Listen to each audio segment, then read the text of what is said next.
I know. Good morning, good morning, good morning. Blessings to all of you. Blessings to all of you on Facebook who are watching us. Everyone who's live with us on in the Zoom chat in here in our little Zoom area. You are welcome still to hop in with us. It says my timeout. I went timed out over here on Facebook. Don't know why, but okay. For those of you who watch this later on Facebook or who are listening or watching the recording later, hello, hello, hello, hello, hello, hello. Hello, Hello, hello, hello. hello, hello, everyone. Yes, everyone, hello, hello. We're all waving at you. So we're saying hi to you. We want you to feel like you're here with us because I know it's hard for a lot of you to be here live. This is a time of day. Sometimes it's difficult to be here live. But we want to bless you and we're excited that you're here with us. Yes, we Today might be a little bit special just because somebody's back. are. So happy to be back. Brenda, you're back. Oh. Oh my gosh. Hello, everyone. Oh, she's back. Greet us. Let's do this old fashioned. Brenda, would you greet us? Tell us how things have been. Hello, everyone. I'm so happy to be here. Thank you so much. I wish you guys could see the smiles on Facebook. If you could see these ladies' smiles on Zoom, they're like beaming ear to ear to see her back. They don't do that for me, but whatever. Go ahead. Hey, Brenda. So, ladies, first and foremost, I just want to say thank you so much. We're gonna cry. Prayers and your love and your concern, your gifts, your calls, your emails, your financial support to the family. Just really, I just can't even tell you what a blessing it was for us. So I had the privilege, the honor, the opportunity to walk my mom into the garden a few weeks ago. And I'll tell you what, it was an amazing adventure. And I will not take up a lot of time today to tell you all the amazing things, but I just want to let you know that your love and support during that time was so valuable, and the prayers, and just knowing that I had a community of women who were surrounding and supporting me during the time period where, you know, it was physically difficult, but it was emotionally difficult. And as you all know, I take care of my husband too, so it was kind of like a double portion. And my son came in from Michigan and stayed here in my home, so that the last 2 weeks I was able to be with my mom. And then my family sent me on a vacation for 2 weeks, a respite, so that I could deal with the physical exhaustion that had come upon me. And so it was really good. My doctor insisted, and my friends insisted, that I just take some time and get some sleep. So the first week I was there, I didn't see everybody. I know that there were a lot of people in California I would have loved to have just gone to visit, but it wasn't that. It really was just sleep and recuperation, and grieving and sitting Shiva and being able to just be reconnected. And then the second week was more of downloads from the Holy One and getting prepared and then getting launched back into life. So we're back into life and it's just great. And yesterday was my mom's birthday. So it was really nice to honor her yesterday and be able to spend some time. And I'm sorry that I wasn't able to be here on Tuesday for Tuesday Talk, but my plane got delayed. And you know, it's so wonderful how the Holy One arranges everything. We think things are just random. No, it's not. That's not what was happening. But I just wanted to say thanks again. Love you all so much. So enough about me. I'm so happy to be here. Can't wait to hear about all the things that the Holy One's been doing in your lives, and to see your faces and hear your voices again. Love you so much. Okay. So good. It's so good. It's so good. I just sent you a message on chat, but I'll just tell you, I think your microphone is connected to your speakers on you're connected to your computer, not your headset. Oh, gosh, this is such a great thing. I'm going to just do the beginning stuff. I'm going to say a lot of you are saying, I've had a few questions. I did send broadcasted an email out, but a lot of you are like, how can I listen to the portion, or how can my friends listen to the portion? They're not on Facebook.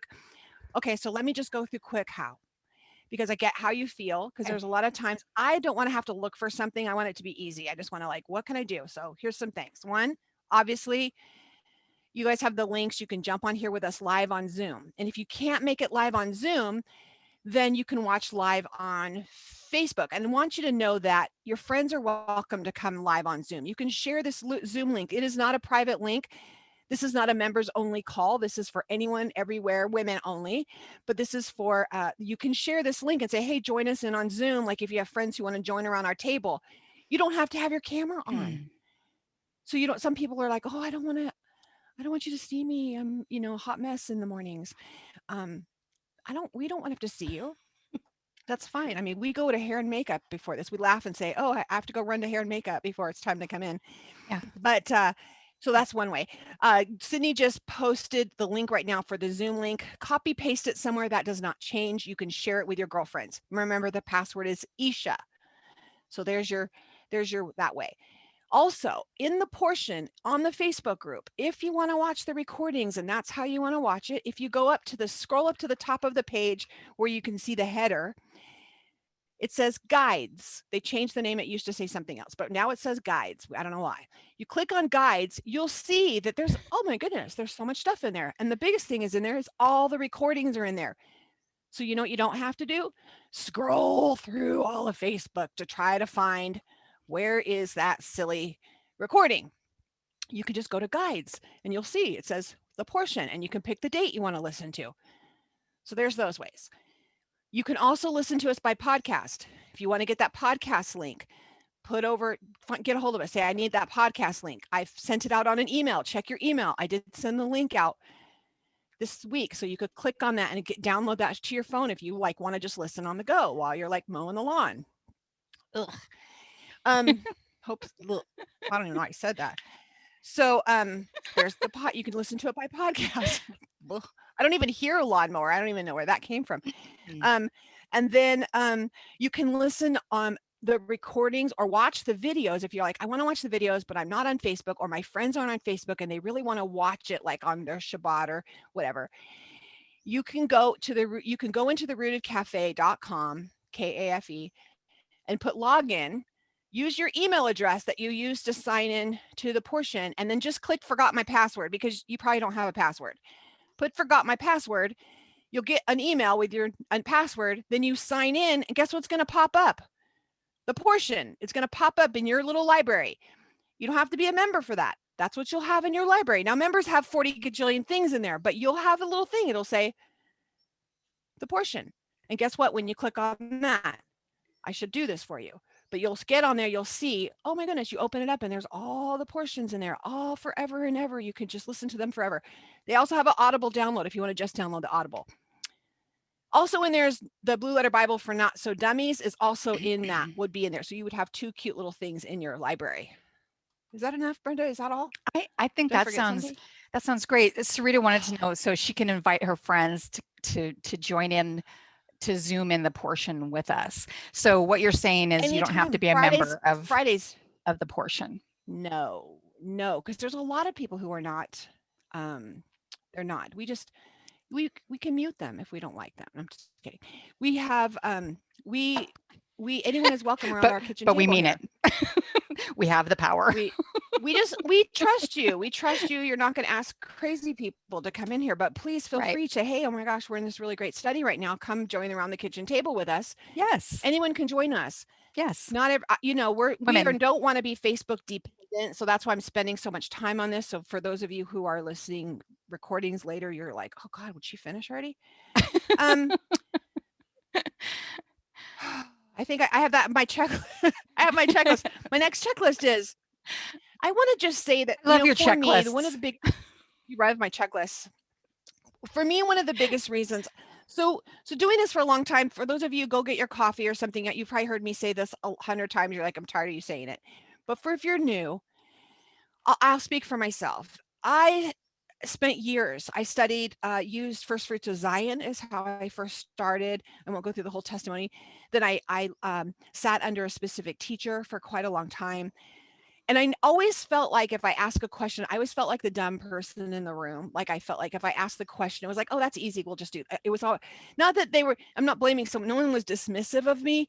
It was my own ideas that everyone else was smarter and everyone else knew how to do it. And I didn't know how to do it. And I was too embarrassed to ask, or I was too embarrassed to ask how to say it because they thought, oh, she should know that. She was a pastor. Doesn't she know this?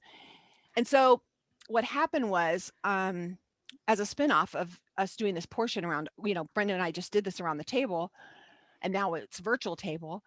What spun out of this was me thinking, you know what, there's probably other women just like me who Right.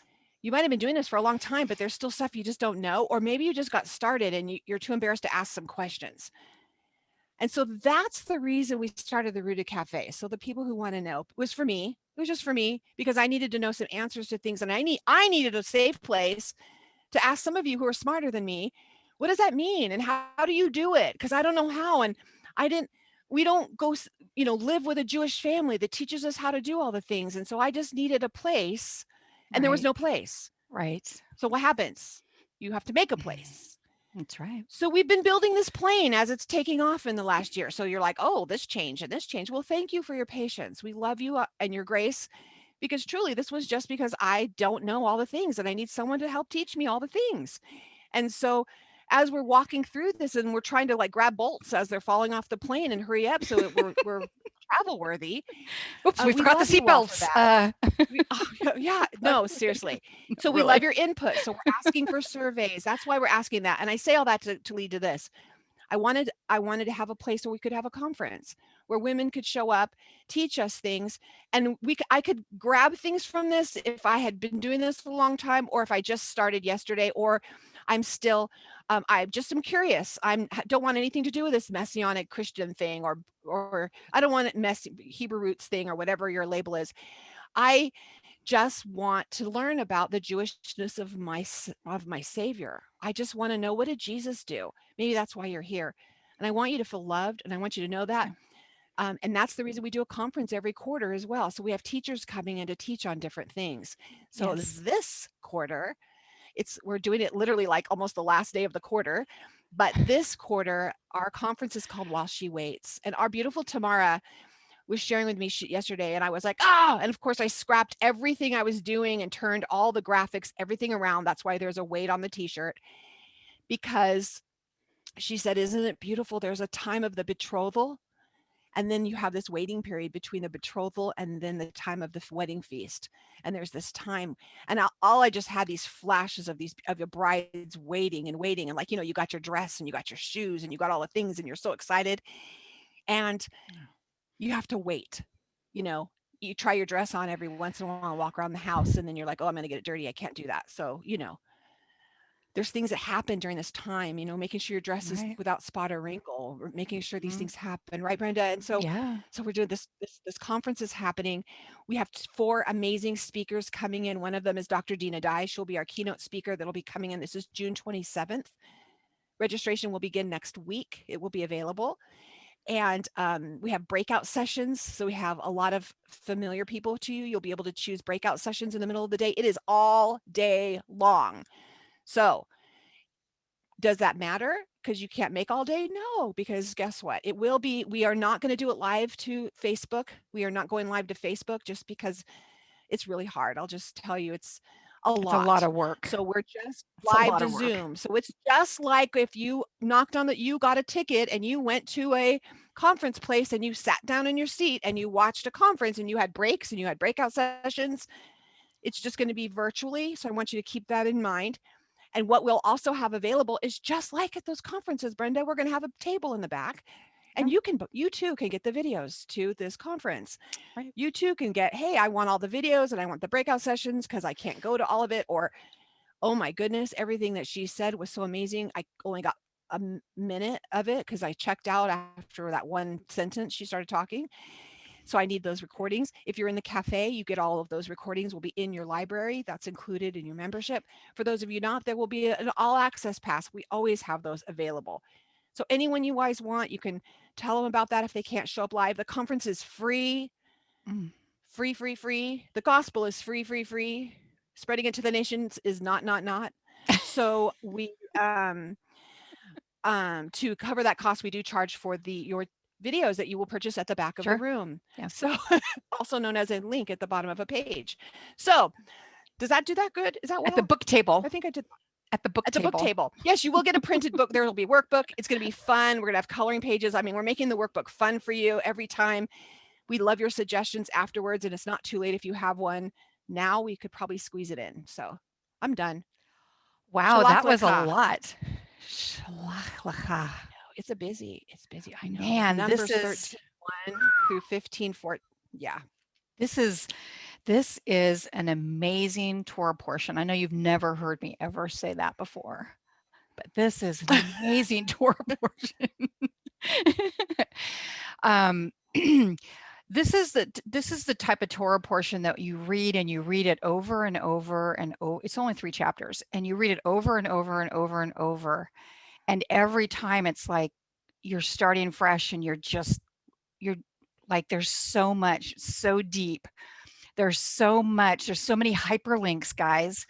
It's taking us back to the beginning. It's taking us back to Genesis 1. It's amazing. I'm excited, Charlie. Let's get started. Can I say Revelations? It's like through Revelations. There's prophetic words in here, which we hear Job talking about these same prophetic words that we hear in Revelations about when he's talking about the spirits and about how things in our hearts. We hear Yeshua talking about it. Oh, sorry.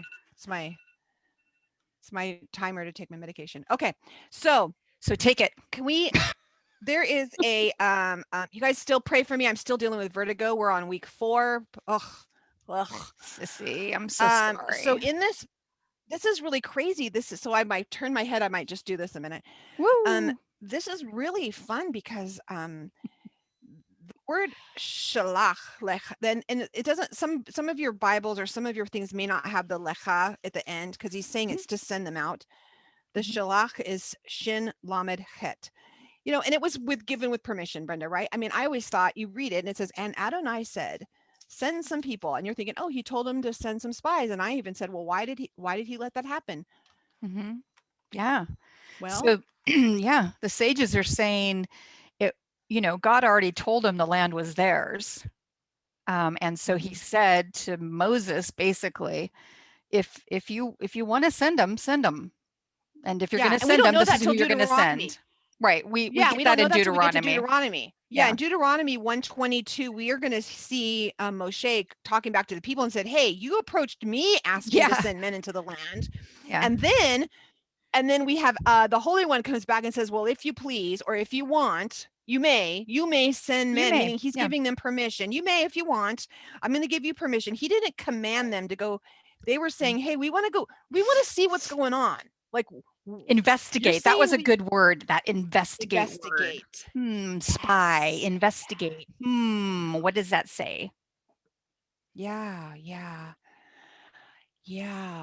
There's a lot here. Before we're going to pop in the S word in a minute, because that's where the whole overlying meeting is on this one. But they send him out. Before we get the report back, we get a little tidbit jumped in there saying then we get the names of the people, and it says, oh, and this is Hoshea, son of Nun. Oh yeah, we changed his name to Joshua. Right. I mean, it was like I passed over that dude. I went, wait a minute, what? Wait, hold on a minute. That get put in there? Why don't I remember that? And because I'm in menopause, that's why. I read a book last night, by the way, that had notes on it. And I was like, did they print these notes all in here? But they were my notes. Like I thought the book was printed with notes. And I was like, oh, that's really good. That's a good thought. Oh, wait, I wrote that. That's me. That's my hand. I'm embarrassed. Welcome to menopause. Okay. So Joshua's name, it's interesting. I'm just going to go quick on this one, but Hoshea to Yehoshua. Mm-hmm.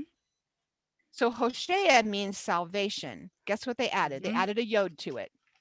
So yod gets added. Hoshea, all they did is add a yod. Right. And what did that do?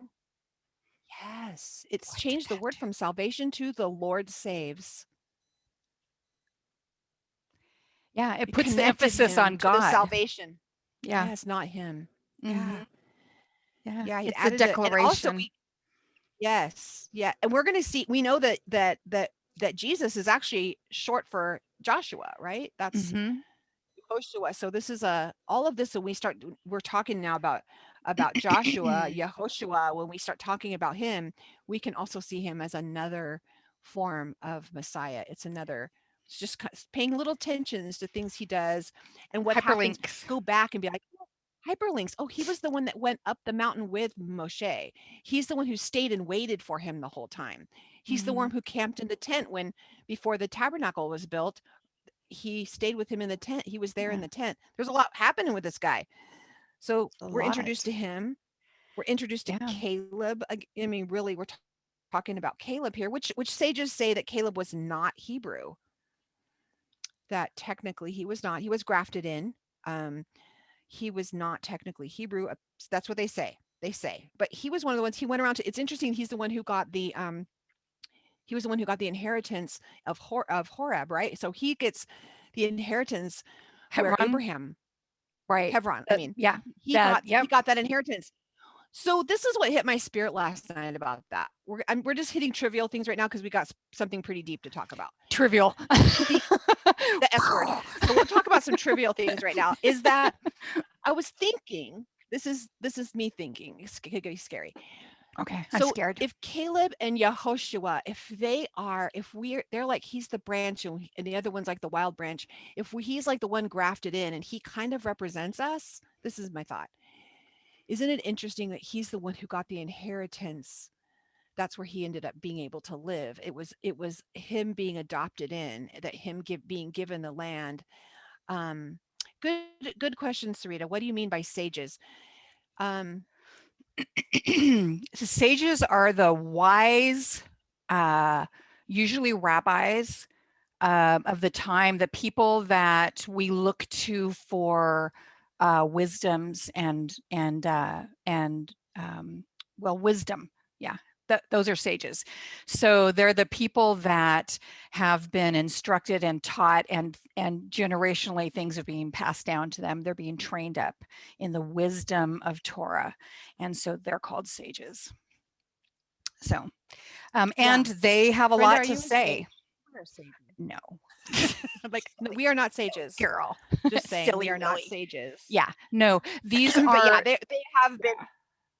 Most would say rabbis, almost all that I know Mhm. that were and they're Yeah, vetted out. yeah, So we're saying right, these are right. men or women, whatever, that have been Mhm. vetted out, Yes, and yeah, this is what has been oral Torah that has been passed down. That people are saying, um, I've read a fun books about Caleb. I've listened to there's a fun I listened to an Audible book about Caleb, and it was fictional, historical fiction, but they went with fun. the premise that he was outside the camp, but he got grafted into Judah, the tribe of Judah. Isn't that interesting?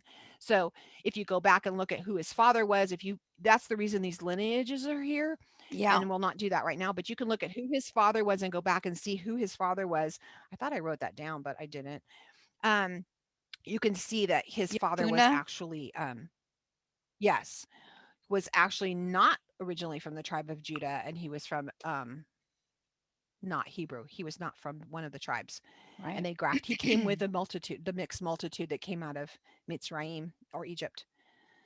Yeah, so we got Interesting this Yod thoughts, huh? thing added I to know, right, Sarita? Joshua. Yeah.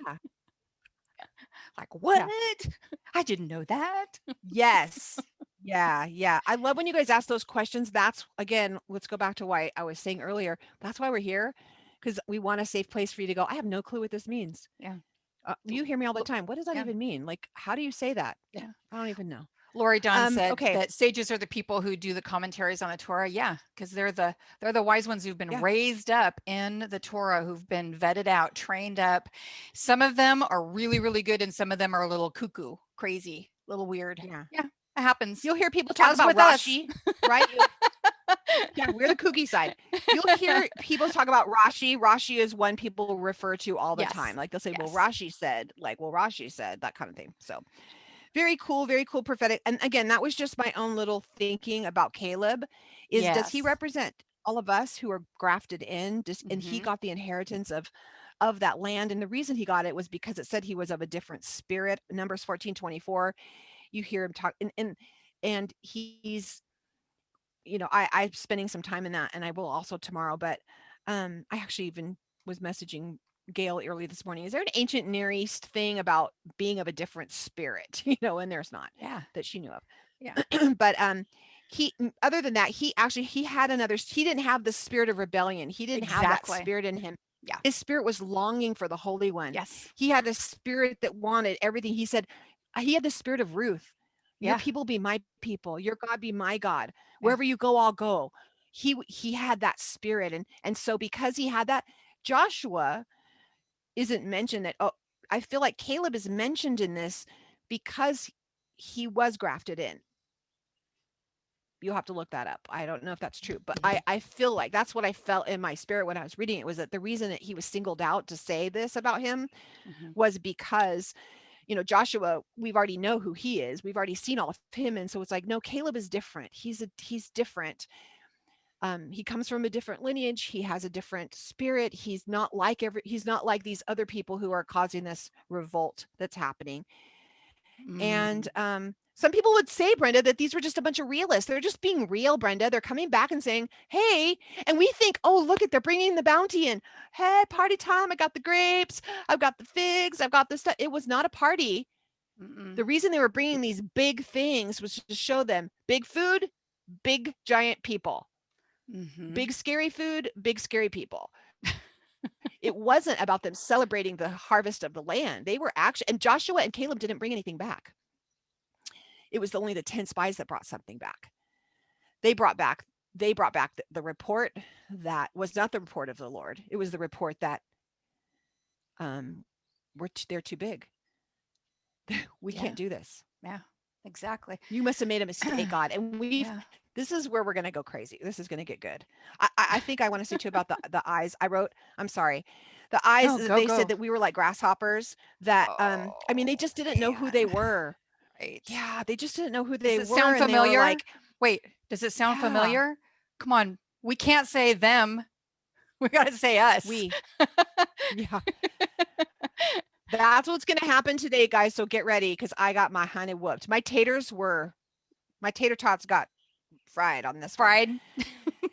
Fried. My tater tots were fried on this one. Not in the air fryer either. It wasn't gentle. So it says that he says it devoured the land devours them. Brenda, we talked about this. It wasn't just, they weren't saying this land was devouring them because it was so big. What were they saying? It's interesting because we're reading this. We're reading the story of what they were told to do. So Moses gives them instructions. Okay. So he says to them, okay, go out and check this out. And these are the things that I want you to look at. And he's saying, is the land good? Or is it fertile, or is it not fertile? He's telling them to look at these things, right? So what they do is they see everything as overwhelming. And you know what hit me this morning, Charlie, was it's like in the Garden of Eden. Let's go back to Genesis 1. In the garden, when Eve was checking out the tree of the knowledge of good and bad, right? She's checking that out.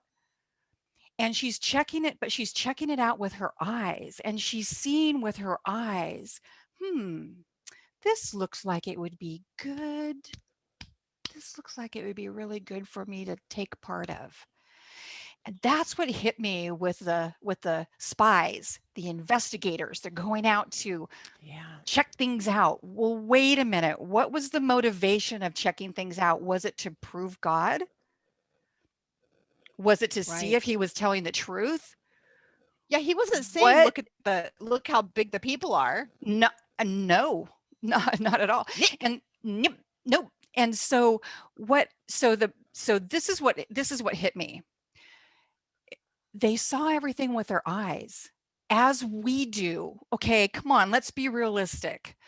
We're in the middle of massive circumstances right now. A lot of things are happening. We're looking around. We hit the news. We hear our neighbors talking. There's all kinds of things. We go to the gas station, the gas has gone up. Groceries, there's stuff missing off the shelves of the grocery store. You know, we have friends that are unemployed, or we're unemployed, or, you know, there's a lot of stuff going on. And our temptation as human beings is to begin looking at things with our eyes, because we look with our eyes and we say, let me discern whether this is good or bad with my eyes. Let me discern. Is that what we're supposed to be doing? Are we supposed to be discerning with our eyes? And that's what happened. Let me just take another bite. Let me just take another bite from the fruit of the knowledge of good and evil tree. And while I'm chewing on this apple, right. Those people look big. Exactly. Hold on a minute. That's right. I can't do that. The giants are here. The Nephilim are here. The, you know, people are 7 to 9 feet tall. And exactly. And there's a lot of them, and they're at the sea, and they're at the, and by the way, can I just say, like, okay, Halisa referenced this in one of her teachings, Charlie. Maybe you can remember it better than I did, but I can. But you guys, this is all supernatural. You realize that the amount of land that they covered was not possible for them to cover in the amount of time that they were gone. It was not physically possible for them to do that. And so this is very, very supernatural. So they were seeing the land, they were seeing the mountains, they were seeing the sea, they were seeing this city, they were seeing this city, they were here. There was something else going on here. There's a lot going on here. But remember that what we're being told is we're just being given little glimpses, and we're just being given little tiny glimpses of what was going on. But bottom line, can we just stop and just do a baseline, Charlie? Who's your daddy? Yeah. Who is the sovereign king? Who is the creator of the heavens and the earth? Who put the stars in the sky? Who separated the land from the waters?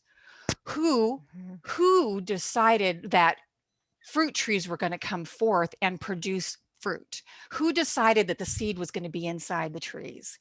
Who decided that it was going to regenerate generation after generation after generation? Who decided? Who decided all of that? Whose land is it? It is the Holy One's land. Yud He Vav He. It is the Holy One's land. It is his to do with as he chooses.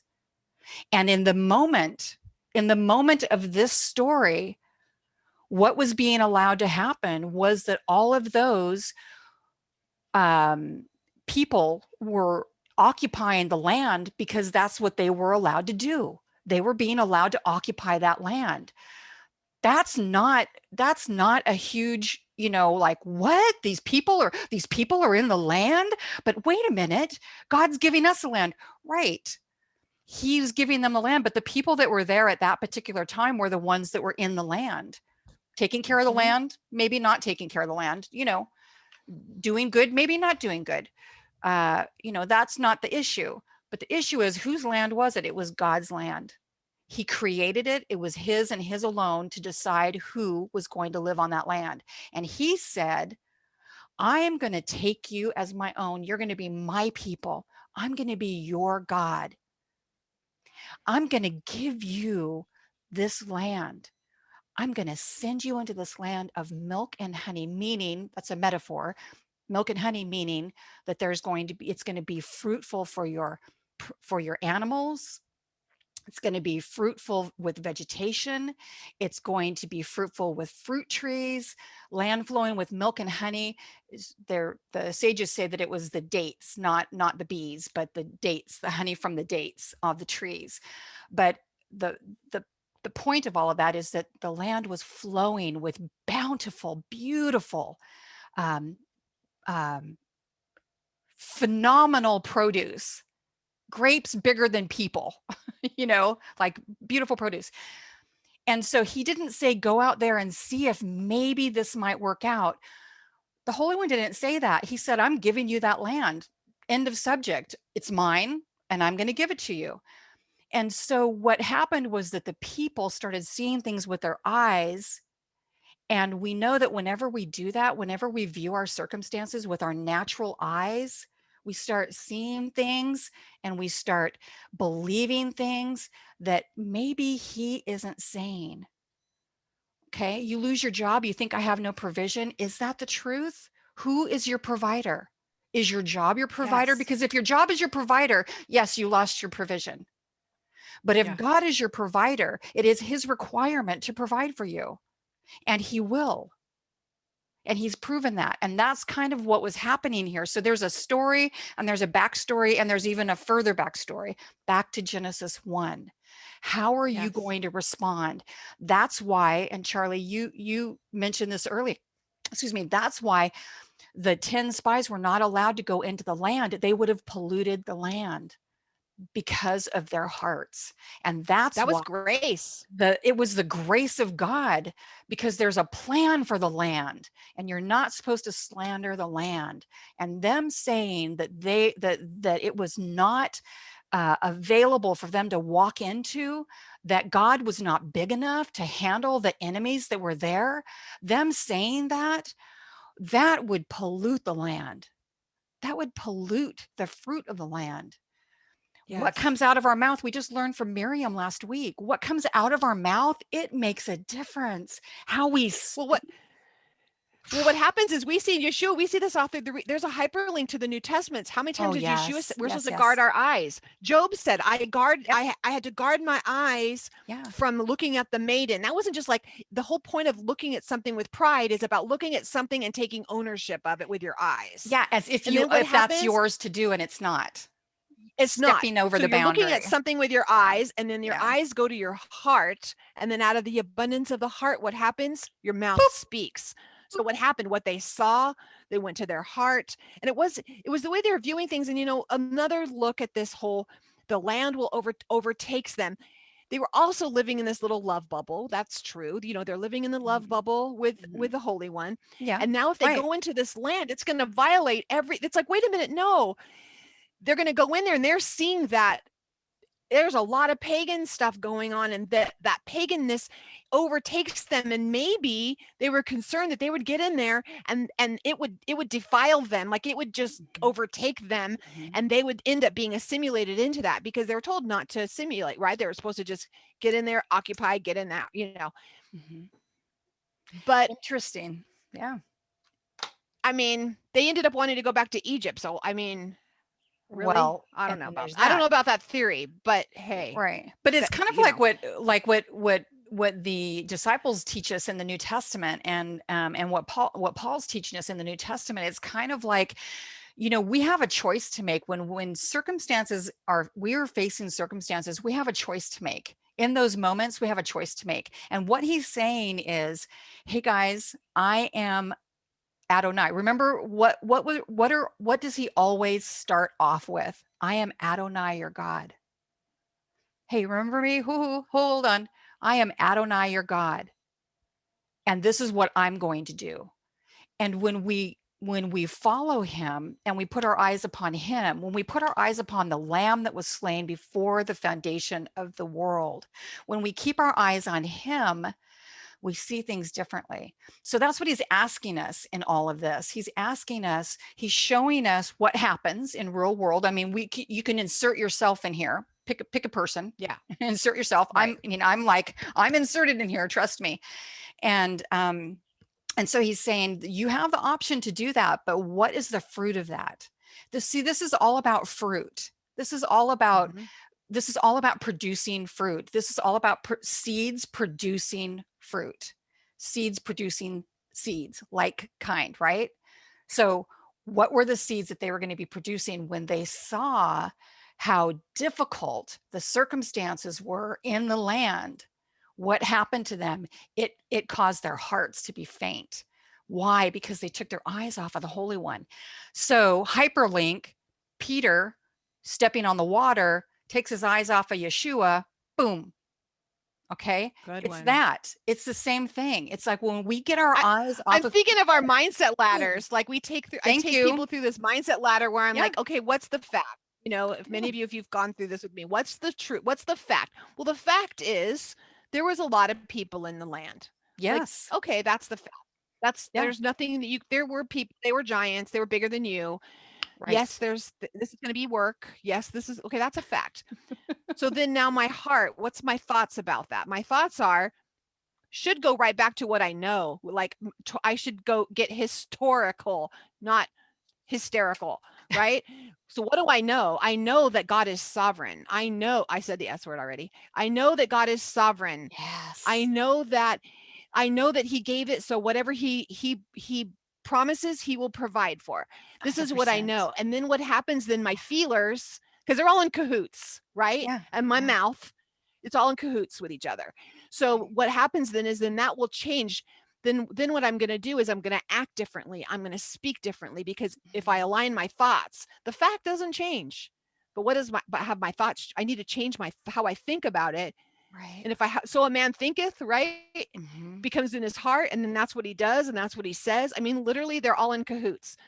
So we do have to do a mindset work. This is not new and new age woo woo. This is biblical. Mm-mm. Like we need to get our thinking caps on, right? Because we don't want to miss the promises, because we don't want to pollute the land. It's more about even that. We should love other people, that I don't want to walk into situations and I'm going to pollute this situation based on my stinking thinking. Oh, that's so good, Charlie. You know, did you get the feeling, guys, all of you, when you were reading this portion this week, did you get that feeling of community? Like that just hit me so heavy. Like this is all about community. We're not supposed to be leaving one another out. You know, Caleb and Joshua, you know, they could have been the only two sent out, but they weren't. They went out as a community. They went out with their brothers, with the princes of the tribes, with probably the most righteous ones of the tribes, representing every tribe. That's who was going. The representatives that were hand chosen to represent the tribes.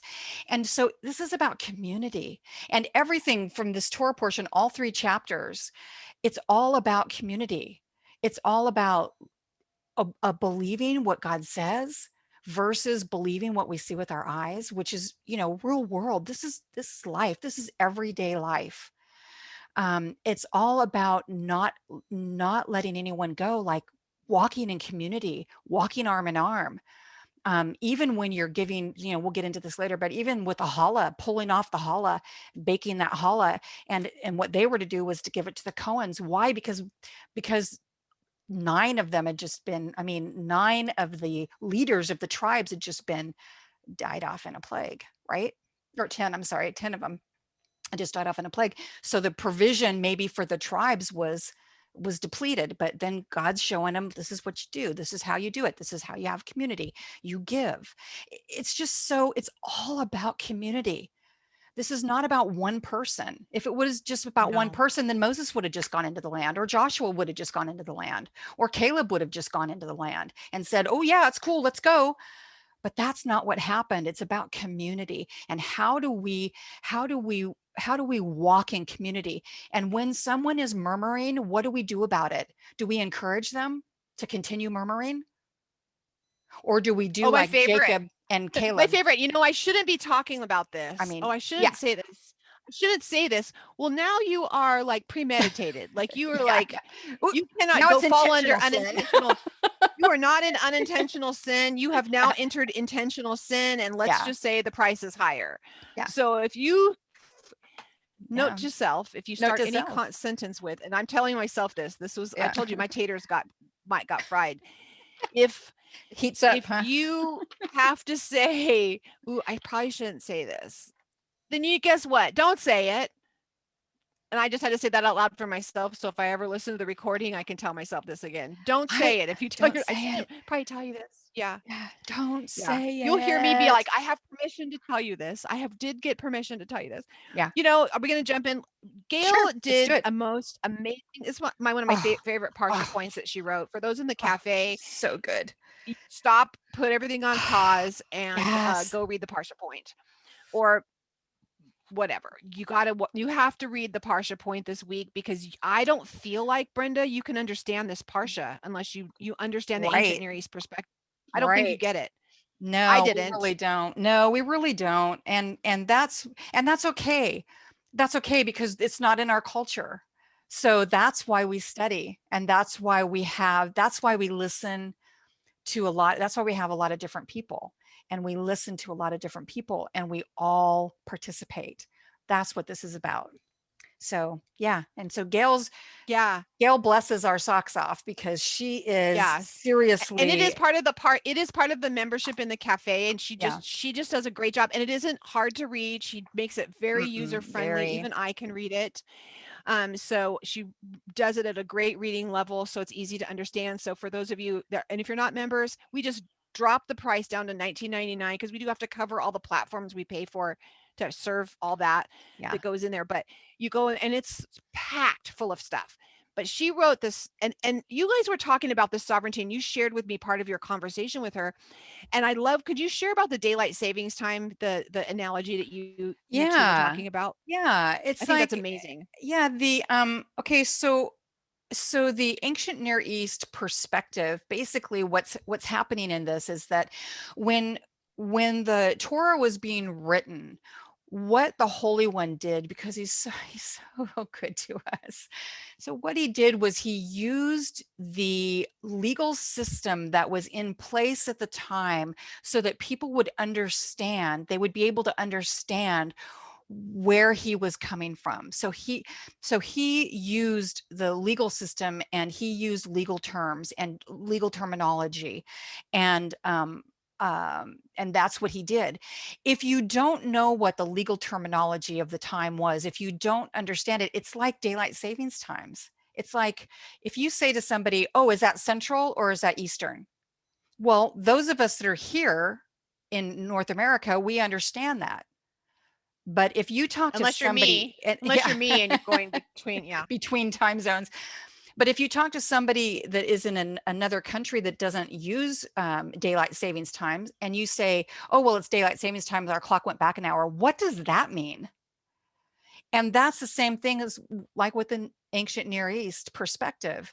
We have to infuse that so that we understand what is being written, why it's being written, and why it matters. For example, a king could offer land to someone who was a lower king, or a vassal king, or he could offer it to somebody else. And he had the power, because he owned the land. He had the power to impart that land to somebody. And when he used the legal terminology, give, I will give, in Hebrew, natan, I will give you the land, it was irrevocable. So what happened was, the Holy One in Egypt said, "I will give you the land." So the premise is, he is the sovereign king. He created the land. He is the only one that can give it. And he gave it and said, "This is your land." And fast forward, they're out in the wilderness learning how to prepare for the occupancy. They're at Mount Sinai, learning who he is, learning all about him, learning how to walk as a community, learning how to be the children of the Most High, and to prepare for occupancy. But when they had the opportunity to go out and see the land, what happened was they got fearful, and they saw it with their natural eyes. And they said, "Oh, I'm scared. It's not going to work. They're going to kill us. They're going to eat us." But the king, when the king is your ruler and sovereign, it is his responsibility to protect you. And so what they were saying is, "God, you're not able to protect us." And that's what we say. That's what we say when we say, "Well, I've got to do this myself because God's not showing up." We're saying, "You're not able to provide or protect us." And that's really what's happening. I think it's deeper even. I think he's Yes, of saying, course. they were also saying, you don't have the authority to give us the land. Well, and that's a whole nother attitude. King, right? I mean, like, I feel like it was like, that was how flagrant it was. It wasn't just like, oh, they were grumbling and complaining. We act like that. Oh, well, be careful. No, it was deeper. They were saying, because if we, grabbing onto that ancient Near East perspective and saying, if a king is sovereign and he gives you land, it's your land. If you truly believed he was king and you truly believed he had the power to give you that, you'd march all in there all chest all broad and be like, yep, Well, it's my land. And you'd put your flag yeah. down because you'd be like, this Right. is mine. And you wouldn't care who was there because my king's bigger than your king. And Yeah. he's going to get in here and he will get you out of here. If you really believe that. So I feel like when they came back, they were just being like, yeah, yeah, because they would have understood. We're Westerners. We don't understand how land is purchased differently. We haven't had a king in a long time, and not in our memory banks or even our probably great grandparents' memory banks, unless you just like came over from a country your Right. first generation or second generation here. Then you would know. You don't understand what it's like to live under a kingship. But if you truly understood what it was like to be a king, and that king says, grants you the land and says, I'm going to take care of this for you, and says, here you go, there ain't nothing separating you from that land. It's yours. And Right. I just really felt this, like it was so like they Flagrant. went in and they're like, no, these people are like occupying, like they are like rooted in. These guys are big. I think not even just giants, like their size and that everything was, they had big food and big, but it was like they went in looking, saying, are you king? Like, is this really yours to give? I don't think this is really your land to give, because it looks like it's their land to give, and they're not going to give it up. Yeah. And so they And saw you with have their Caleb. eyes. Caleb had a different spirit. Joshua had a different spirit. They went in saying, they had their flag and they're like ready. They're like, yep. Yeah. Caleb silenced the people around Moses and said, we ought to go up immediately and take possession of it. There is no question that we can conquer it. He knew. He knew right then. And the 10 were saying, there's no way. There's no way. But Joshua and Caleb were saying, there's no way that we can't win, because God is for us. And it's not their land. It's his land, and he's given it to us. And wait a minute, hold on. They're still getting manna every morning. They're still getting manna. They're still under the cloud. They're still covered. They still have fire at night. You guys, they're living in the supernatural, as are we. Yes. And yet they're choosing to look with their eyes, and they're choosing to allow their senses to be, which, we'll get into that, but the ayin, the letter, the ayin is your senses. It's your eyes and your soul. It's living by your natural, looking through your natural ears and eyes and tastes. It's like only seeing things in the natural, and we're to walk by faith, not by sight. Right. You have that verse. I mean, our hyperlink again, when when we hear that verse, to walk by faith and not by sight, this is a hyperlink back to this parsha saying they were living by their sight.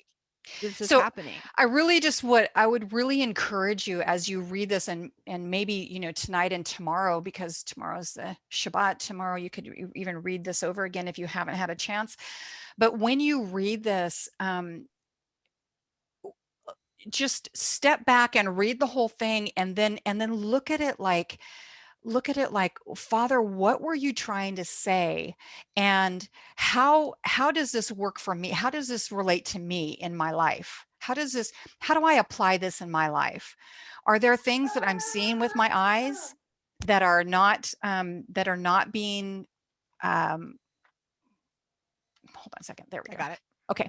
Are there things that are in my life right now that I'm not seeing with your spirit? Am I walking in my flesh and only seeing with what's in my eyes? Father, how do I do this? How can I step back and have this different ruach, which would not be that of the flesh, but the ruach of the spirit, to see the circumstances the way that you see them? And I just dropped this. It's a challenge, but it's real world. This is real. These Torah portions are about us living our life right now, here and now. These are not about just things that happened in the ancient days. This is about how we live right this minute. Oh, it's beautiful, and it's how so we big. can do it together. It's so big. And we have to look at Israel now. I know it was, again, I want to make sure Gail gets credit for all the things I read in her parsha point, was that 100%. that we look at Israel now and we're saying, oh no, they're dividing the land up. Oh no, that's their land. That's not their land. Oh, that's their land. we see all this happening now, and we have to just be like, he's sovereign. He Right. knows who he gave the land to. We Right. can't question that even now. And it Right. can't be the United States can't come in with big strong arms and that they say, oh, I trust in the United States horses and chariots. They Mm-mm. have to trust in the name of the Lord. They have to be isolated to the point again where they believe, and we have to be like, no, we have to stand with Israel. Of course we stand with Israel. Of course we pray for the peace of Israel. Of course, but when you see everyone pulling away from them, you have to know that he is sovereign, and he Yes. wants to bring them back to a place where they look up and they only have him to depend on. They're not depending on any other nation to do anything for them. We support them. Your hearts can be with 100%. them wherever Yes. he calls you, everything, Yes. whatever, all those things. But don't fret. Don't look at the giants. Don't look at what's happening. Remember, this Right. is their land. And I looked up, Brenda, I think it's really interesting that I love when we said that, they were not, this generation was not allowed to enter then into the land. Mm-mm.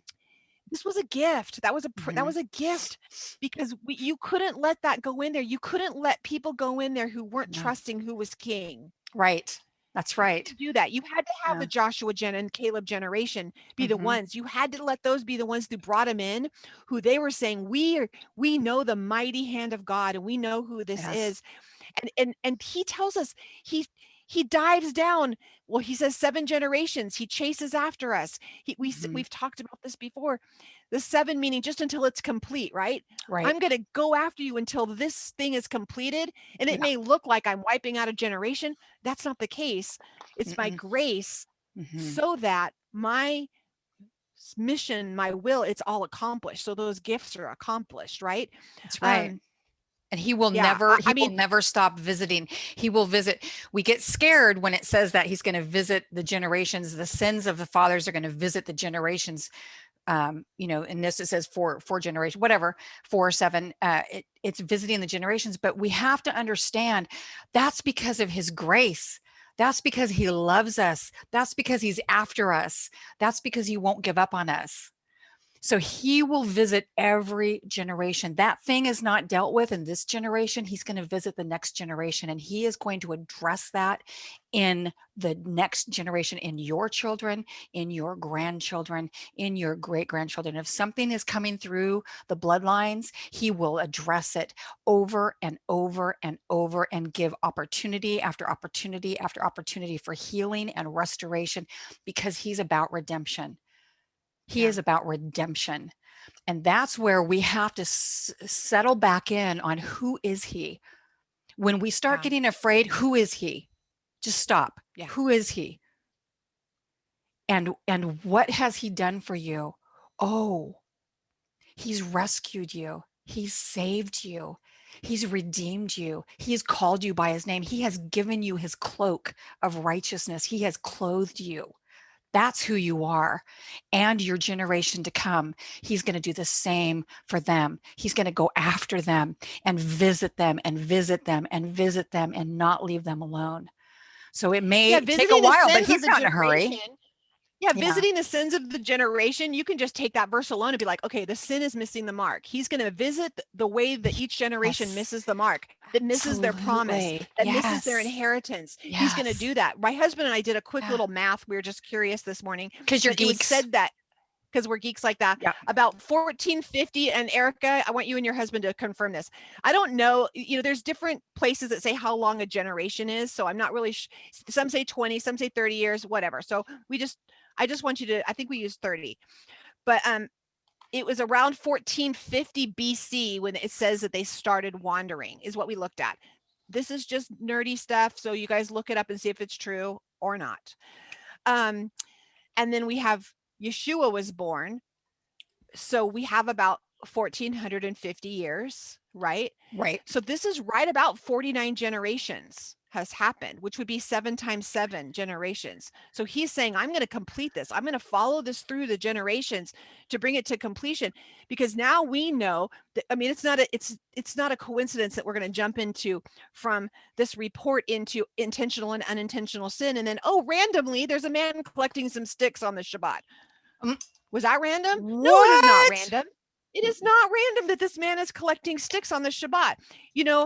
We have this whole thing, Shabbat is a requirement of the land. When you go into the land, and so what you're going to do while you're in the wilderness, you're going to practice what you're going to do in the land. Because it's going on in heaven. Oh, wait. On earth as it is in heaven. Yep. That's what we're doing now. We are practicing what's going to happen in the land. In fact, when we get back to the garden, we get back to what were the promises. So we're practicing it. We're doing it as in honoring the land. We're honoring the gift. We're honoring all the things. And if we're not honoring the practices of the land, we're saying he's not sovereign. And the land doesn't need a rest when he says, the land I gave you, I want you to rest. I want the land to rest. I want everything to rest. And so this man is like, meh, we're not in the land yet. I don't have to do that yet. I'm just going to go get some sticks because I forgot to do it. And it was disregarding all the things.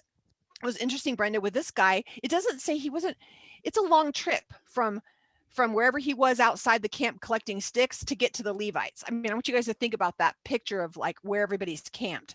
Yeah. So he's outside collecting some sticks for a fire, whatever. And then he has to, they would have gone through this practice. They know they had to say 2 witnesses saw him and they're like, dude, stop doing the sticks. Stop like, picking sticks. Stop picking up the sticks. And he's like, dude, I'm picking up the sticks. And so he just kept doing the stick thing. And they're like, man, you can't do the stick thing. So then they would have all came and got him and said, dude, you can't do the stick thing. And he's like, still doing the stick thing.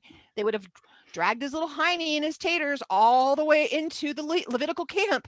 Yeah. Now it has to go to that level where Aaron and Moshe live. We're now taking you to the Levitical camp. And he's saying, for him to have got to that point, you guys, he was blatantly saying, rebellious. I'm not living in the land yet. Yeah. It was super rebellious. This wasn't a random guy picking some sticks up and, oh my gosh, I can't believe they stoned him.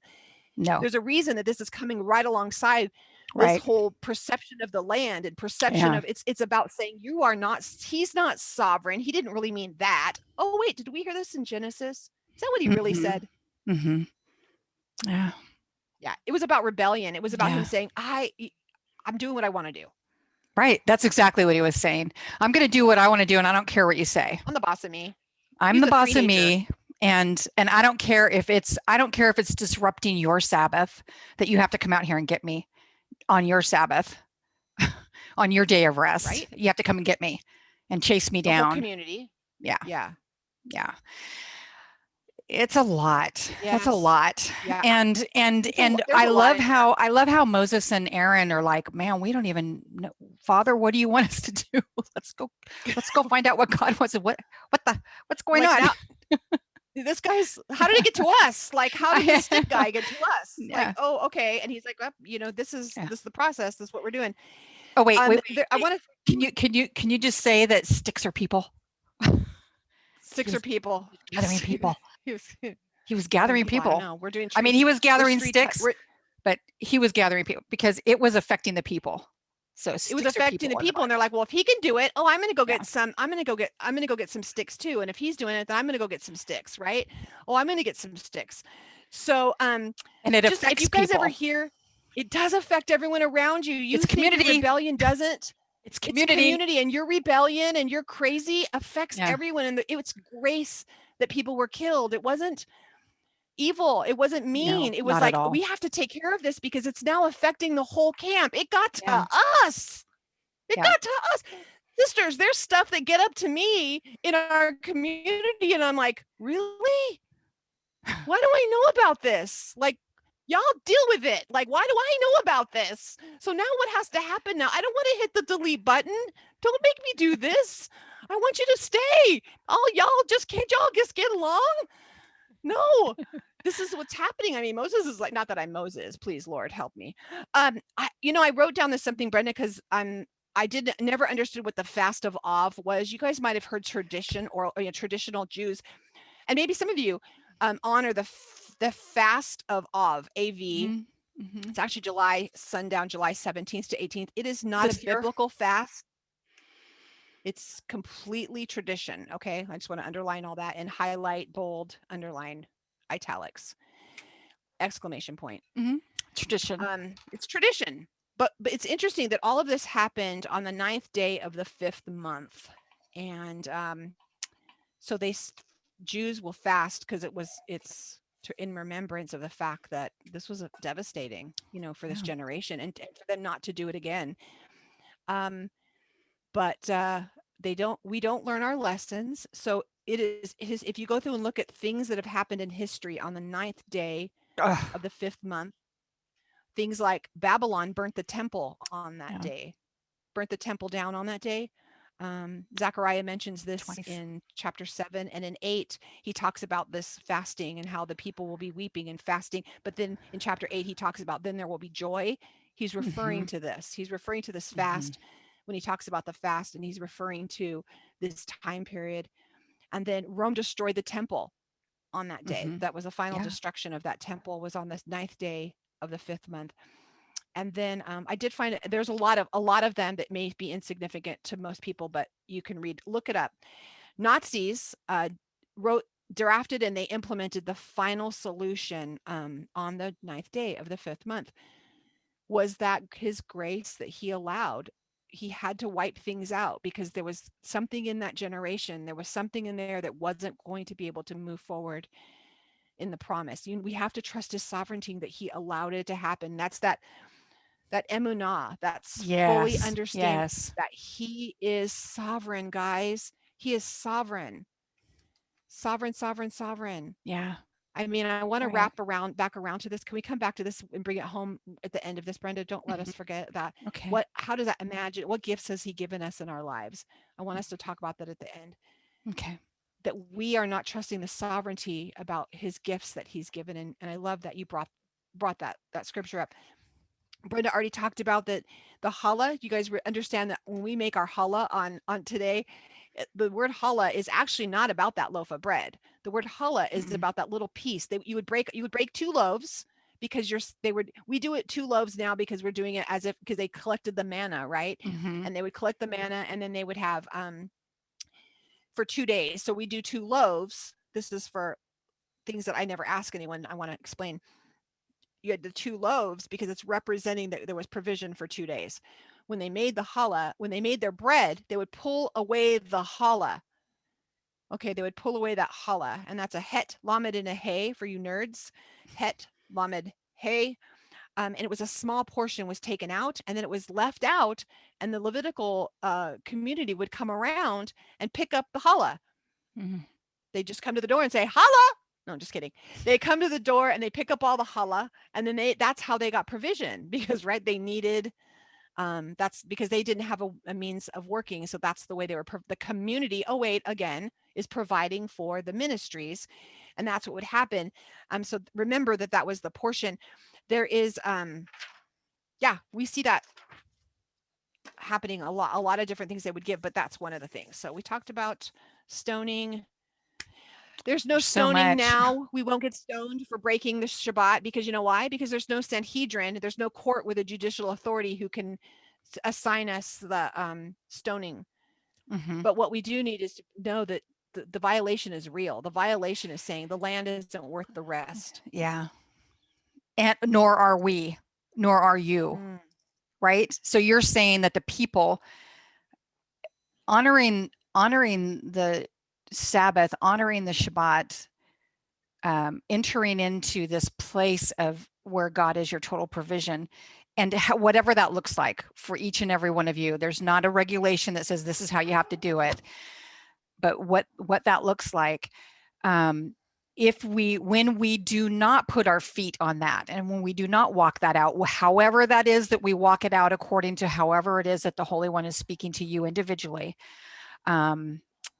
then what we're saying is that you're not his and I'm not his, and we don't have to listen to what he has said, because he said that if we do that, the benefits of that will be that we will have intimacy with him and with each other and with the land.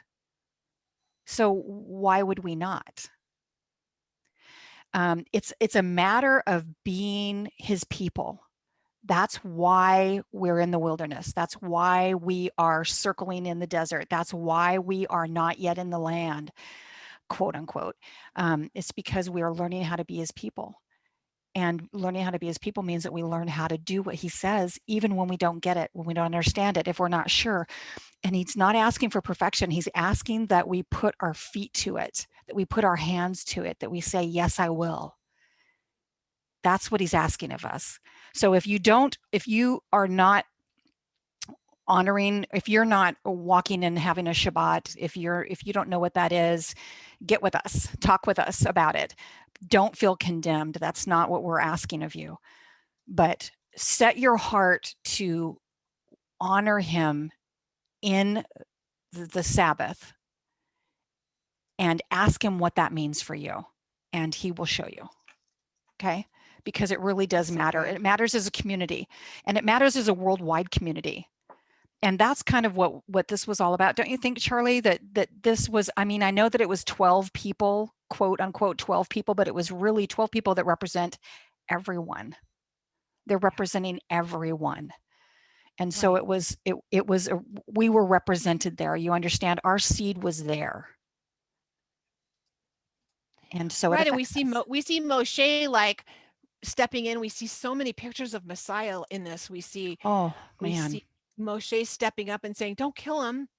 He intercedes, Yeah. "Don't kill him." Yeah. Why? Because he reminds him of the contract.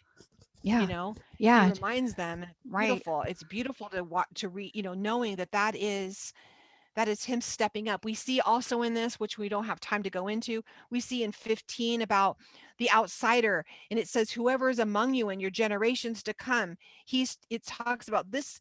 When people are saying, "This isn't for me, Torah is not for me," well, that's not what chapter 15 says. Chapter 15 says that everyone, it's a lasting statute throughout your generations. It's a lasting statute that it will apply to both you and the outsider residing among you. They didn't use the word Gentile then. They called it the outsider or the alien. That's what you're going to hear. It applies to everyone, and it's not a burden. It isn't a burden. It's life. You know what's a burden? Having a bunch of crazy people who don't have any faith in our God living around us. That's the burden. Of course they need to go. The burden is everyone in anarchy. That's a burden. Everyone, it's a burden. The burden, people think they're worried about following Torah. You follow more rules when you drive from your house to the grocery store than you do, I'm sure, in Torah. Like, let's count them all. The stop signs, giving the right-of-ways, watching out for the pedestrians, making sure you stay on the right side of the street, making sure that you don't cross over double yellow lines. I mean, keep the speed down. Make sure you park at the speed, all those different speed limits. Oh, and then I want you to park between two lines. I don't want to do that. I'm going to park wherever I want to. I'm going to park straight across 45 spaces because that's what I'm going to do. But why do we do all those things? Because we live in a community, and it would be crazy if we all just drove however we wanted to, whatever we wanted to. Like, I'm going to make my own little thing and drive it on the street. Yeah. And who cares? What's that scripture? What's that scripture that says that there's the one that says that there is a way that, that men think that there's a way that looks really good to them, but that the ways are destruction. It's not the ways of the Lord. And that's kind of what you're saying, Charlie. Is like, man, it might seem good in the moment, but it's going to destroy the community. It's going to destroy being able to get along with your neighbor. And wait a minute, what did he say? Love the Lord your God and love your neighbor. What? Yeah. Really? Back to the loving your neighbor? Yes. We can't get away from it because this is about community. Yeah. It's about community. And when you're put outside the camp, we see these intentional and unintentional sins when people are put outside the camp. You get put outside of the camp when you repent. Because that says, "Oh, I'm going to repent, and then I'm going to go make things better. And I'm going to spend some time in my timeout chair and think about what I've done, and let Dad speak life over me again." And I'm going to do that. And because I'm not fit for human consumption, because I have a strange spirit that might be affecting people around me. So I'm going to do that. But we know that Yeshua, he took care of it. He was a lamb slain before the foundation of the earth. He's our way back into the camp. Like, we get to spend time with him and get back in the camp. What's back in the camp? Just community. Sometimes he may be isolating you, and maybe you need to ask why. 2020 was about us being in a timeout, I think. And we need to receive it instead of rebellious people. We need to receive it as he was isolating us because he needed to deal with some things. And Brenda, my thought through this whole thing was, I told you, Dayenu. That's the word that's been like ringing through all week long. If you called me this week and said, "Hey, what's the Lord saying with you?" All I would have been able to tell you is Dianu. Die, That's all I knew. die, a new, die, Dianu. die, a Die, new. Okay. Dianu, die. Okay, so what is that song? The song is from Passover. And it said, when you go through all the things of a Haggadah Passover, and it says it would have been enough. It would That's have. what that was terminology. It would have been Yeah. enough. Yeah. He doesn't give you one more thing today from now until the rest of your life that all you have is what you have. Would it be enough? Mm-hmm. Would it be enough? And that's what he's been, in my heart. He's like, just being in that place where you're like content, like Paul said, I'm content with much or little. Yes. Dayenu, Yes. whatever you give Yes. me, it will be enough. You are sovereign, Mm-hmm. and I trust that everything. Yeah. Brenda, what about our Yeah. gifts now? Oh man. Well, first of all, I wanted to say in that I love that, Charlie, that may we all have that Dayenu heart today. Father, it would be enough. If nothing else, this would be enough. Thank you. And that we could be grateful. If we could turn our eyes to gratitude and to be grateful for what we have. And in that gratitude, these gifts, right? The gifts and callings of God are without what? Repentance. In other Repentance. words, he doesn't give him, he's not one who gives and then grabs it back and says, "Ah, here you go. Oh no, can't have it." He's not that way. Just like with the land, it was the gift. And it's the same with the gifts and callings of God on your life, ladies. He gives those freely. He gives them because that's who he is and what he wants from you, and he gives those to you and he doesn't take them back. Those are yours. What are you going to do with them? How are you going to go into the land and look around and see what it is? What are you going to see? How are you going to see with your eyes? How are those gifts going to affect your ears, your speech, your eyes, your hands, your feet? How is that going to happen? That's what he's after. Charlie, what are the gifts that God has called on to you that he has not taken back and that he is going to allow you to operate in? I mean, really, let's talk about that. What is it? Wow. Yeah, Are you asking? I am asking. I actually am asking. Yeah. For me, I know for a lot of years, I had to like come to a crossroads with this exact question. Was Hmm. that like the gifts that he had given me? I thought it was too late. So he gave the Hmm. land to Abraham, Isaac. He gave it to Abraham, and then Right. it was spoken down through all the generations. And then there was Yes. 400 years or however long they were in slavery Right. Right. that they didn't operate in that promise. They didn't operate in, we'll call it a gift. They didn't operate in the gift of the land. They Right. weren't holding on to the gift. For me, there was many years that I took a step down and I wasn't operating in the gift that I was Right. given. Right. But what I know is in repentance, I get to come back in the camp. I was thinking, God, do you still take that away? Sometimes he does. There's some things I probably will never get to do again that I know that he maybe has called me to do. But because of repentance and because of your having my face before the Lord, the gifts of administration, the gifts of I'm going to say evangelism. I'll use that as a broad baseness of Hmm. evangelism I and love teaching. that. Those gifts are things that I'm not going to hide it. I'm not going to dig a hole and bury them anymore. Oh wait, hyperlink. I'm not going to dig a hole and put those in there. I'm not going to do that. Instead, I want to not, I want my children, of course, I think there's some things that have been passed down to my daughter and some things I pray, I'm excited to watch them happen with my Yeah. grandchildren. But what I know is that I personally, I'm not going to hide talents anymore, gifts, because I'm going to tithe those gifts. And right today, right now, I'm tithing my gift. Jen was really sweet. She said when she was co-hosting, she says, "Oh my gosh, this is like a part-time job. I'm just getting ready for Friday." And it was fun to it was like, oh gosh, we've been doing this so long. And even Brenda, you're like, I'm nervous today. It's been I a long am. time. It's Yeah. we get used to just like, oh, this is what I do. But really it's with because of his gifts. It's not us, but saying Yeah. I'm not hiding this. And so Yeah. we need you to give your gifts. That's Yes, why we we do. ask it. I know Simi is a great job at this. I want to see him shining through you. I want to say, Right. oh, I love how he works through her. I love how he Yeah. shines through her. Brenda, what are your Yes. gifts what about you? Oh, Tag. hey, and yeah, tag. And the thing that's cool about gifts is yeah, we might miss opportunities. We might, I'm never going to be 25 again. And yeah, there can be missed opportunities, but the gifts and the callings of God are always going to be in me. There will be other opportunities, different things. That's how he redeems. It's so amazing. It might look different.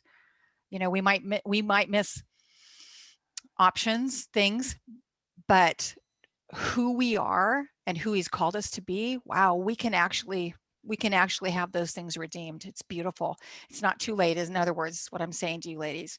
You're not too old, you're not too young, you're not too far away, it's not too late. The gifts and callings are in you because it's who you are. And he's calling them forth, right? So for me Nobody can take them personally, away. nobody can take them away because they're not theirs. They're given by God. And remember, he's sovereign. Okay, he's sovereign. And you can't sell them at the garage sale. You're not allowed to do that. You can't give No. that away. For me, I think that for me, some of the gifts that he has given to me that, in circumstances in our lives, sometimes we think, well, my circumstances don't allow me to use my gifts. That's not really true. They might look a little different, but they're still there. So I have had things that have been on hold for a while, but have they really? Or are they brewing? Or are they being perfected? Are they being trained up? I think that's more of what it is. So gifts for me, I don't even know what to say. I think sharing, writing, some of the gifts. I think one of the gifts is that I love people so much, and that my heart is truly, truly to see people walking in the things of God for their life individually. And I get to do that no matter where I am or what I'm doing. It doesn't require any other platform except for me to be breathing, right? Yep. And I really do believe that he will allow you to use your gifts, even if your gift is speaking and you're not a conference speaker yet in the moment. You are still, that gift is still brewing within you. So just be who you are right where you are and practice who he says you are right where you're at, even if it's just in your mirror. I mean, come on, guys. I'm sure that you could do it too. Prophesy to yourself. Speak life to yourself. Look in the mirror. Speak life. You are created by the King of the universe. You are so special to him that he sent his son to carry the burden that you would never be separated from him ever again. He has spoken life into you and caused your DNA to be exactly, uniquely made, exactly who you are, because you are special to him. He called you forth before the beginning of the world. He called you forth in your mother's womb before your mother was even born. Ha! He knew your name. He knows the hairs on your head. So you cannot tell me that you individually are not special and unique and precious to him. You are. And look at the links that he goes to speak life to you and bring you his word, his truth. He will hunt you down for generations upon generations, and your kids too, because he loves you. So his love is so amazing. Speak it to yourself. If you're all alone, speak it to yourself. I am loved by the creator of the universe. He loves me individually. He has knit me and holds me together every moment. That's how precious I am to him. You don't have to have an audience. You can be the audience. Speak life to yourself. And when he gives you an audience, speak life to them too. Grab a hold of the person that you meet at the grocery store and smile at them and love on them, even if it's just to say hello. We think that we have to wait until we step on a stage. No, we don't. You are who you are right this moment. And everything in you, God has created for this moment in time, right here, right now. in the midst of your circumstances. Remember that even in the midst of your circumstances, if you see with eyes of the Spirit, you will see that the giants that are scaring you and the crowds that are causing you to be fearful, that those things are only in alive because God has allowed them to be. Remember who is your king, who is protecting you, whose cloud is covering you, and just step in. He said that the land is yours to take. He didn't say, I'm going to remove all the giants and then you can take the land. He said the land is yours right now, right here, right now. The land is yours. So wherever you are, whatever's going on with you, right here, right now, he is for you. Right here, right now. Nothing needs to change except your heart toward him. See him and trust him. And you can do that because that's who you are. I think Brenda, you hit on something so hard right here. That was so powerful. We're not adding to that. As women, we live in a, and we're closing that we live in a comparison. We look Yes, we on do. Facebook, we're comparing someone's highlight reels to our worst day. Yeah. We compare Yeah. ourselves constantly. That is no different than walking into the land and saying these giants are too big. Yeah. That's exactly These what it people, is, Charlie. every time Yes. you compare, I can't do that because dot dot dot. I'm not as good as her because dot Yeah. dot dot. I'm a horrible this because dot dot Right. dot. Whenever we compare or the situation, what we see could be the truth, but what are you thinking about the situation? And we Right. need to take those thoughts captive, Absolutely. submit them to the knowledge of who we are in him. Mm-hmm. And if whose we are, right? We take those Yes. thoughts captive and say the situation isn't changed, whatever your situation, your health, Yeah. your financial situation, Right. your spiritual situation. Well, I'm not as Right. smart as them. I don't know what they know. Right. Yeah, you do. It's written in your DNA. You just need to fan the flame. We'll help you. There's time. That's why you're here. That's why you're here. And that's why you're here. That's why all of you are here. Fan the flames. Yes. Yes. Hey, Yes. Chris, fan the flames. Yes. Yeah. There is a he's wanting us to do that. He's wanting us to take Yeah. these thoughts captive so that we don't Yes, he bring those is. back to the camp and Right. poison the community. Yeah, and discourage the others around us. That's not our Mhm. job. That our job is not to Lashon discourage hara. around us. Uh-uh. We learned about Lashon hara, and it was Yeah. about grumbling and gossiping and speaking. It's all it's evil speech. It's all coming out of our mouth. Yeah. Capture it while it's in your head, and don't let it come out your mouth.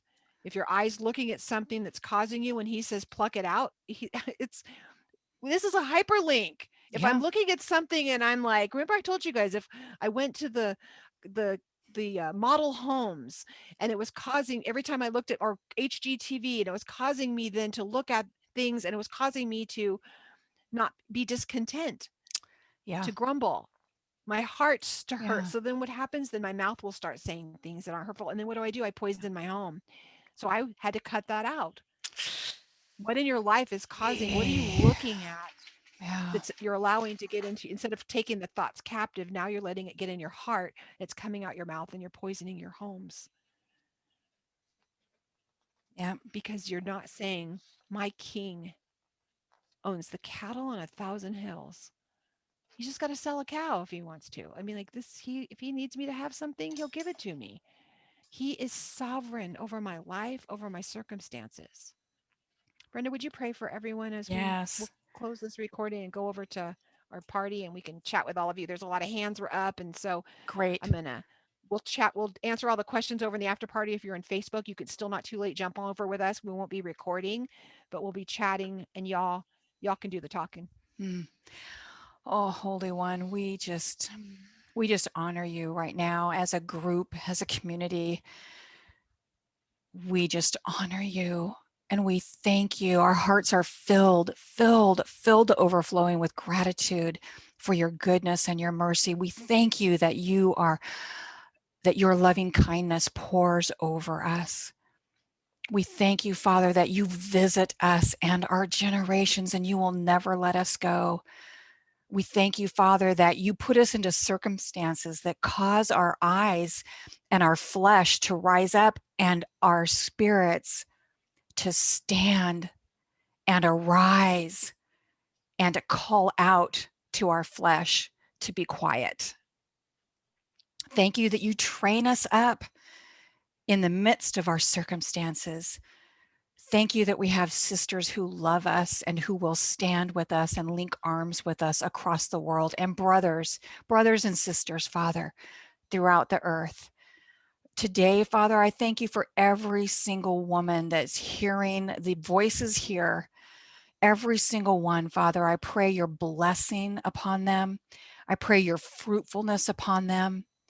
I pray, God, that whatever the circumstances are of their life, that they will be able to see through the midst of that fog and see your light shining brightly, that their eyes would be lifted up today and there would be encouragement pour over their heads, and they would see you, Father, that they would be able to reach out and see you and reach the hem of your garment. I pray, God, that you would allow them to feel the cloak of your presence upon them and comfort. I thank you for Charlie and for the portion, for all of the women that are here. I ask, God, your blessing upon them in every way possible, and all of the things that are not being said, and all of the questions, Father, that you will answer them and direct them and guide them, each and every one. We pray in the name of Yeshua HaMashiach, our Lord and Messiah. Amen. Amen. Love you guys so much. Love you Welcome back, so friend. much. Hey, it's nice to be back. I love you guys. Welcome Let's go to the back. after Welcome party. back. Yes. Welcome yes. back. Oh, sorry. Sorry.